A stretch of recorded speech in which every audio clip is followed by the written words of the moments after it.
अछि मु प्रणति।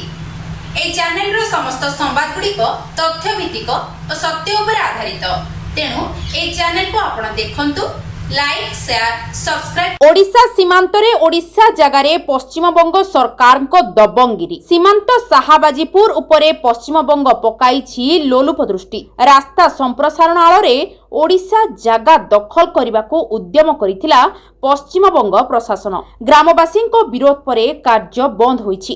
कार्य व्यवहृत रोलर जबत करिछि स्थानीय प्रशासन।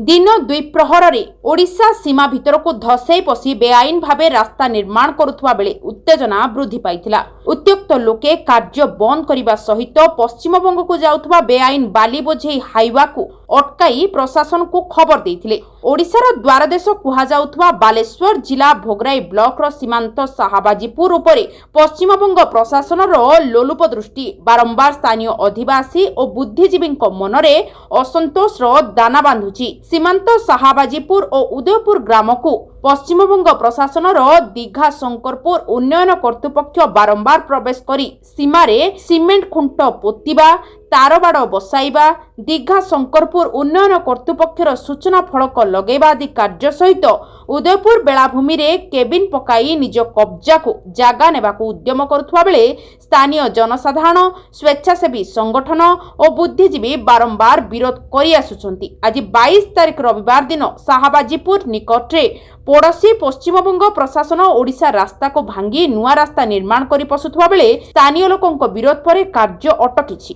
खबर पाई भोगराई प्रशासन पक्षर अतिरिक्त तहसीलदार प्रज्ञा परमिता, सुपरभाइजर गगन कुमार सिंह, बाजितपुर राजस्व निरीक्षक प्रमोद कुमार सोरेन, बाटग्राम राजस्व निरीक्षक विकास कुमार गिरी, तालसारी सामुद्रिक थाना अधिकारी श्रवण कुमार महारणा, एएसआई रतिकांत बेहेरा प्रमुख घटनास्थल रे पहुंची रोलर मेसिन को जबत करिबा सह बेआईन बाली गाड़ी जबत करी उभय चालक को तालसारी सामुद्रिक थाना रे अटक रखिचंती। तेबे ब्लॉक और जिला प्रशासन अवहेला जोगु ओडिशा संपत्ति उपरे पड़ोशी पश्चिमबंग सरकार और प्रशासन नजर पड़िछि।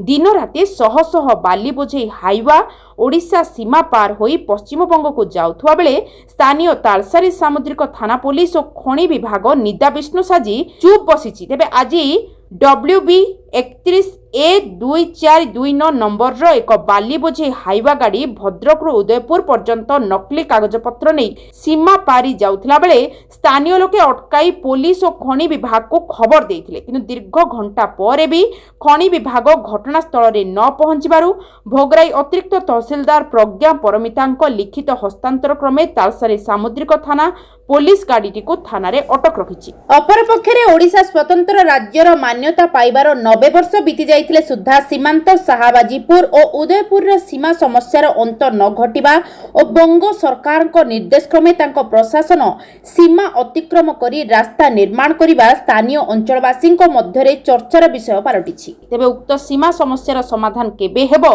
ताहा एबे स्थानीय लोकंक मनरे एक बड़ चिंतार कारण होइछि। एक्चुअली समाने आम सीमा भितर को पसी आछंती, तो we have informed everyone. Collector को भी पूरा डेटा दिया ही देछि एंड तांकर रोलर जोटा अछि सेटा हमें रखी दबो एबे पई कि we talk with the officials. समान भी कहले कि समान एक्चुअली कॉन्ट्रैक्टर को कहि भी नथले, but they have come over here, so roller will be handed over to the police. Baleshwar जिला भोगराई रु आम प्रतिनिधि भगवान चंद्र बेहेरा रिपोर्ट, सत्य संधान।